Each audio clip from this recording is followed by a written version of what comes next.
Good morning everyone, welcome back to my channel. আশা করি তোমরা সবাই খুব ভালো আছো আর সুস্থ আছো। বাজছে এখন ঘড়িতে 7টা মতন, আর এখন থেকে ভিডিওটা শুরু করলাম। সকালবেলা ঘুম থেকে উঠে প্রত্যেক দিনের মতন বাসি কাজকর্ম করা আমার হয়ে গেছে, আর সকাল সকাল ওর ব্রেকফাস্টও বানানো কিন্তু হয়ে গেছে, আর ওদিকে ও স্নান করতে কিন্তু চলে গেছে। আর এই ফাঁকেই আমি চলে এসেছি ঘরের বাসি বিছানাটা গুছিয়ে নেওয়ার জন্য, কারণ এরপরে সকালবেলা আমাকে একটুখানি বেরোতে হবে।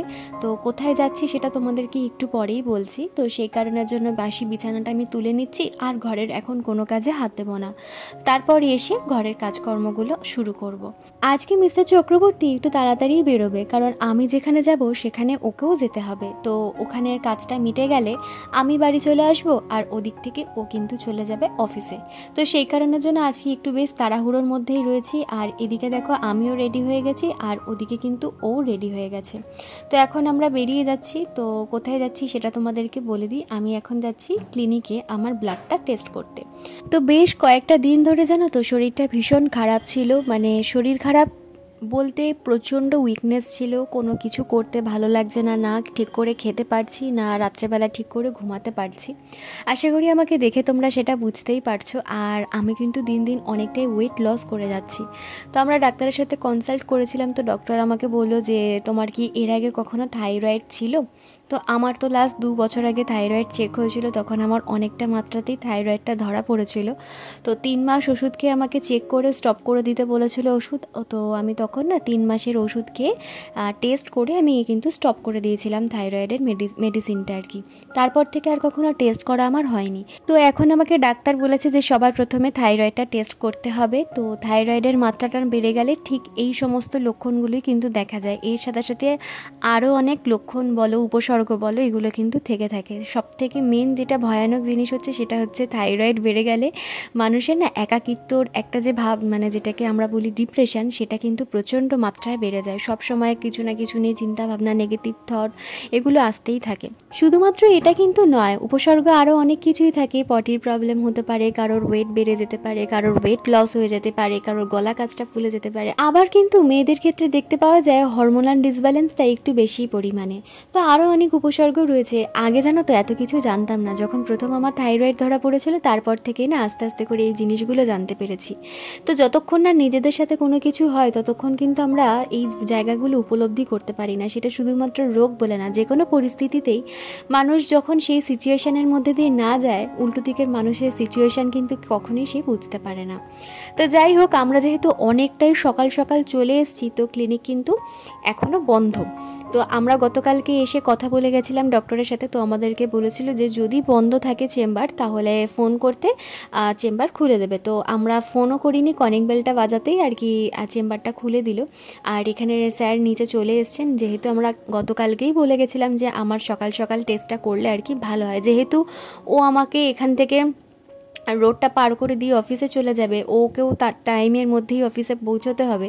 তো সেই কারণের জন্যই আমাদের এতটা সকাল সকাল আর কি আসা। তো এখানে চলে এসেছি আমি ব্লাডটা টেস্ট করতে। আর আমি জানো তো ছোটোবেলা থেকে অনেক ব্লাড টেস্ট হয়েছে আমার, মানে কোনো বিশেষ কারণের জন্যই। তো আমার না এখন ব্লাড টেস্ট করতে খুব একটা ভয় লাগে না। ভয় লাগে শুধু একটা জিনিসে, সেটা হচ্ছে চ্যানেল। ওই যে চ্যানেলের ব্যথা আমার যে কী ভয় লাগে, কি করে বলে বোঝাবো তোমাদেরকে। তো যাই হোক, আর কি ব্লাড টেস্ট করে চলে এসেছি বাড়িতে। আর সকালবেলা না আমি ওকে ডিম সিদ্ধও করে দিয়েছিলাম, আমার জন্য করে রেখেছি।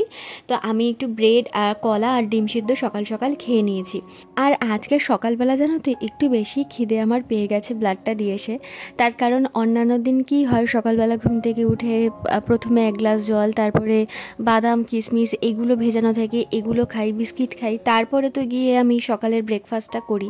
সেখানেও খেতে খেতে কিন্তু 10:30 পৌনে 11টা মতন বেজে যায়। কিন্তু আজকে কি হয়েছে, যেহেতু সকালবেলা কিছুই খাইনি, এতটা হেঁটে গেছি, এসেছি, আমার না খুব তাড়াতাড়ি খিদে পেয়ে গেছিলো। তো সেই কারণের জন্য আমি খেয়ে নিয়েছি।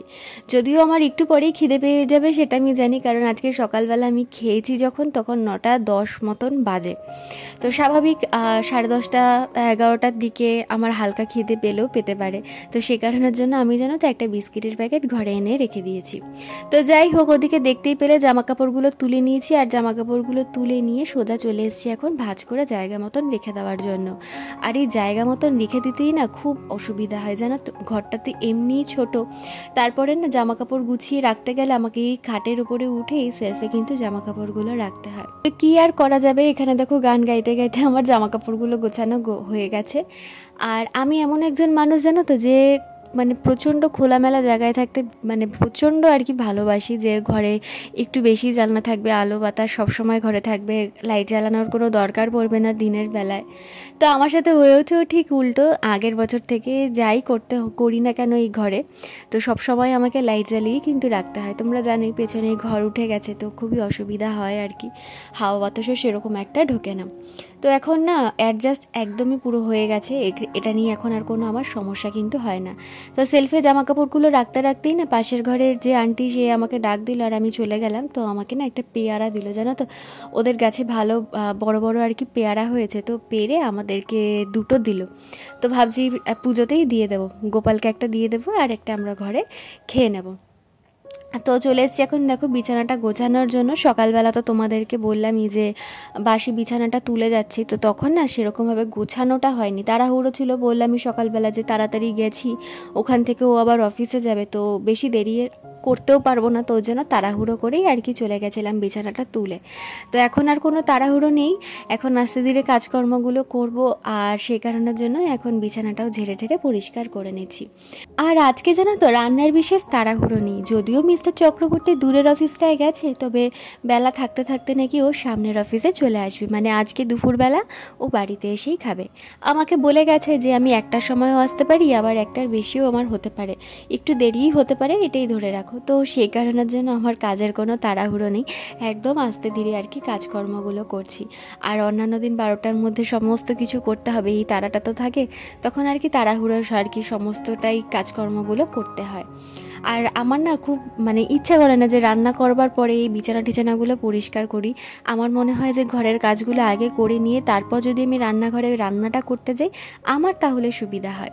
তো সেটাই আমার এখন অভ্যেস হয়ে গেছে, তো সেই কারণের জন্যই সকাল সকাল আর কি কাজকর্মগুলো করা। আর এখন দেখো আমি চলে এসেছি বালিশগুলোকে একটুখানি রোদে দেওয়ার জন্য। আর এই রোদে দেওয়ার কথা বলতেই জানো তো মনে পড়ে গেল, এখন তো ভাদ্র মাস, আগে মাকে দেখতাম এই ভাদ্র মাসের যে কোনো একটা দিন দেখে মা আমাদের সবার জামাকাপড় না রোদে দিত। যত ভালো জামাকাপড় থাকতো, মানে যেগুলো আমরা তোলা করে রাখতাম আর কি, সেই সমস্ত জামাকাপড়গুলো না রোদে দিত। এটা শুধু আমার মাকে না, আমার শ্বশুরবাড়ির মানুষগুলোকেও দেখি যে এই ভাদ্র মাসে একটু ঘর ঠর ঝাড়া, তারপর একটু ভালো জামাকাপড় রোদে দেওয়া, এগুলো করে। তা আমারও ভীষণ ভালো লাগে। তো আমিও গত 2 বছর ধরে এখানে আছি, মানে এই বছর হবে 3 বছর। তো আমিও না আমার ট্রলিতে যেই জামাকাপড়গুলো একটু ভালো ভালো সেই জামাকাপড়গুলো আমিও রোদে দিই। তবে এই বছর না এখনও পর্যন্ত রোদে দেওয়া হয়নি, তো ঠিক করেছি আগামীকালকে জামাকাপড়গুলো বের করে রোদে দিয়ে দেব। আর দেখতে দেখতে তো বাড়িতে যাওয়ার দিনও চলে এসছে, দিলে এর মধ্যেই আমাকে দিতে হবে। আর এদিকে দেখো একটু কাজকর্ম করতে না করতেই আমার খিদে পেয়ে গেছে, তো আমি ভাবলাম কি যে 2টো বিস্কিট খেয়ে নিই, তারপরে রান্নাঘরে ঢুকবো। তো সেই কারণের জন্য তো বিস্কুটটা এনে রেখেছিলাম, তো এখন বসে পড়েছি 2খানা খেয়ে, জল খেয়ে তারপর চলে যাব। আর আমি না একদম খিদে সহ্য করতে পারি না, আমার খিদে পেলে প্রচণ্ড শরীরটা খারাপ লাগে আর মাথাটা না গরম হয়ে যায়। তো ওই জন্য খিদে পেলে আমি চটজলদি হাতের সামনে যেটুকুনি যা খাবার থাকে আমি খেয়ে নিই। তো এখানে তো ভাত বসিয়ে দিয়েছি, আর আজকে করব একটুখানি ভেজ ডাল আর বাঁধাকপি, তার সাথে বেগুন ভাজবো।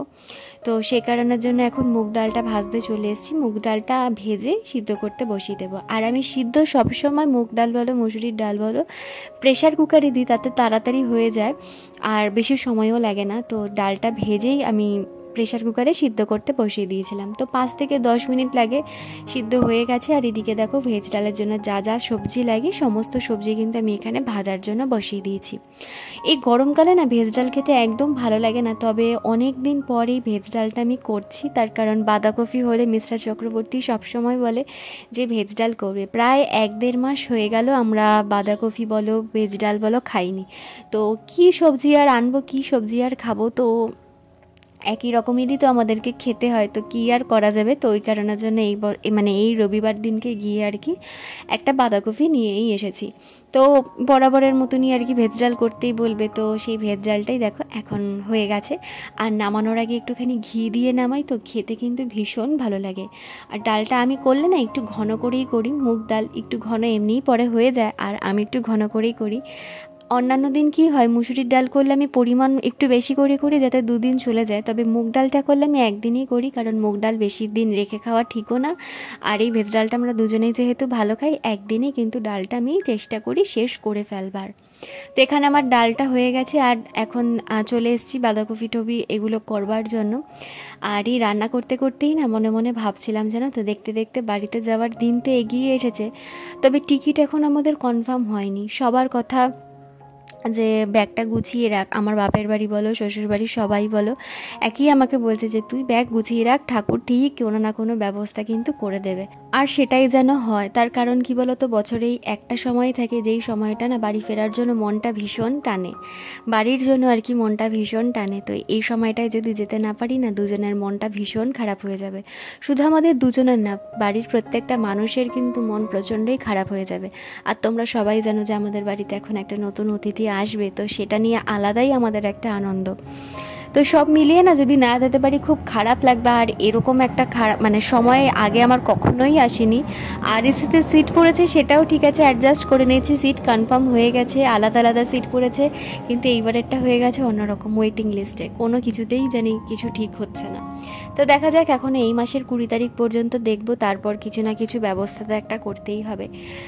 তো এই হচ্ছে ব্যাপার। তো এগুলো চিন্তা ভাবনা করছিলাম, আর ওদিকে না বাঁধাকপিটা আমি বসিয়ে দিয়েছি, জানো তো, বাঁধাকপিটা হচ্ছে। আর এর মাঝখানে আমি চলে এসেছি ঘরের কাজগুলো মানে ঝাড়পোছগুলো করে নেওয়ার জন্য, যেগুলো প্রত্যেক দিন আর কি করতে হয় সেগুলোই এখন করছি।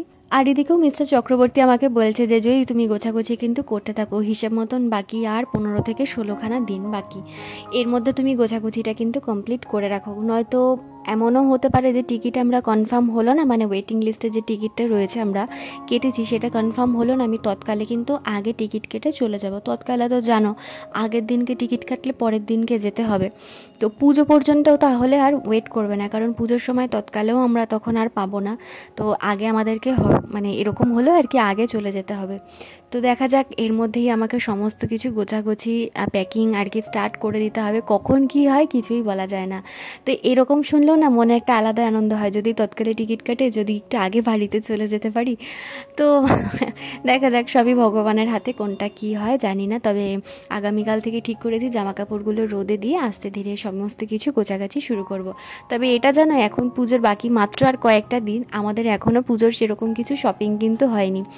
আমার মা টাকা পাঠিয়েছে, বা মানে আমার বাবা মা টাকা পাঠিয়ে দিয়েছে, এদিকে চর্দি বর্দি দুজনেই আমাদেরকে টাকা পাঠিয়ে দিয়েছে কিছু কিনে নেওয়ার জন্য। তবে আমাদের যাওয়াই আর হচ্ছে না। আগামীকাল মানে গতকালকে ভেবেছিলাম, রবিবার ছিল, যে যাব গিয়ে নিজেদের জন্য কিছু পছন্দ করে নিয়ে আসব, কিন্তু এমন আর কি দুপুরবেলা এসেও ঘুমিয়ে পড়লো, তখন বললো আমার না আর যেতে ইচ্ছা করছে না, সামনের সপ্তাহে যাব। এখন জানি না, হাতে মনে হয় আর একটা সপ্তাহই আছে, একটা সপ্তাহের মধ্যেই আমাদেরকে কেনাকাটা সমস্ত কিছু করতে হবে। অনলাইন থেকে নিয়েছি দুটো, একেবারে সমস্ত কিছু কেনাকাটা হয়ে গেলে তারপর তোমাদের একবারে দেখাবো। তো বাড়িতে আর কি দিদিদেরকেও দেখিয়েছি, তো বললো যে হ্যাঁ খুব সুন্দর হয়েছে।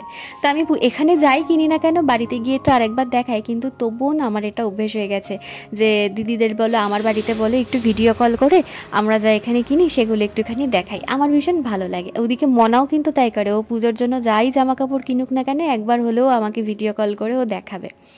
তো যাই হোক, দেখো তোমাদের সাথে কথা বলতে বলতে আমার কিন্তু অনেক কাজকর্ম হয়ে গেছে, ঘরের প্রায় সব কাজকর্মই আমার হয়ে গেছে, রান্নাও হয়ে গেছে, রান্নাঘর ধোয়া মোছা পরিষ্কারও কিন্তু হয়ে গেছে। এখন চলে এসেছি ঘরটা ঝাড় দিয়ে নেওয়ার জন্য, আর বাকি মাত্র ঘরটা মুছবো, স্নান করবো আর পুজো দেবো। আর এখন জানো তো এখানেও একটা পুজো পুজো ভাব কিন্তু চলে এসেছে, আর সেই জন্য মনটা আরও বেশি করে ছটফট করে বাড়িতে যাওয়ার জন্য। আকাশটা দেখলেই মনে হয় এই তো আর কটা দিন বাকি পুজোর। আমরা মনে হয় এরকমই, মানে পুজো এই আসবে আসবে এই সময়টাই কিন্তু ভীষণ ভালো লাগে, চলে আসলেই তো চলে গেল, তাই না? আর এদিকে দেখো স্নান টান করে আমার কিন্তু পুজো দেওয়া হয়ে গেছে কমপ্লিট, সুন্দর করে সাজিয়ে গুছিয়ে আমি পুজো দিয়ে নিয়েছি। আর তোমাদেরকে বললাম না যে পেয়ারা দিয়েছে, পেয়ারাটা দেবো গোপালকে, দেখো পেয়ারা কিন্তু দিয়ে দিয়েছি ঠাকুরকে কেটে। আর এদিকে মিস্টার চক্রবর্তীও চলে এসছে, আর এর মধ্যে আমিও খাবার টাবারগুলো রেডি করতে চলে এসেছি। ও একটার মধ্যেই চলে এসছে, দেরি বেশি হয়নি। তো আমি এখন খাবারগুলো রেডি করছি। তো চলো আজকের জন্য ভিডিওটা আমি এখানেই শেষ করে দিচ্ছি। দেখা হচ্ছে আগামীকাল নতুন আর একটা ভিডিও নিয়ে। ততক্ষণের জন্য সবাই সুস্থ থেকো, ভালো থেকো। আর আমার ভিডিও যদি তোমাদের ভালো লেগে থাকে তাহলে অবশ্যই আমার চ্যানেলটা সাবস্ক্রাইব করে দিয়ে পাশে থেকো। আর আগামীকাল আসছে নতুন আর একটা ব্লগ, তো সেই ব্লগ দেখতে চাইলে অবশ্যই কিন্তু আমার চ্যানেলটা সাবস্ক্রাইব করে দিয়ে পাশে থাকতে হবে। তাহলে চলো আজকে এখানেই শেষ করলাম। সবাই ভালো থেকো আর সুস্থ থেকো। টাটা।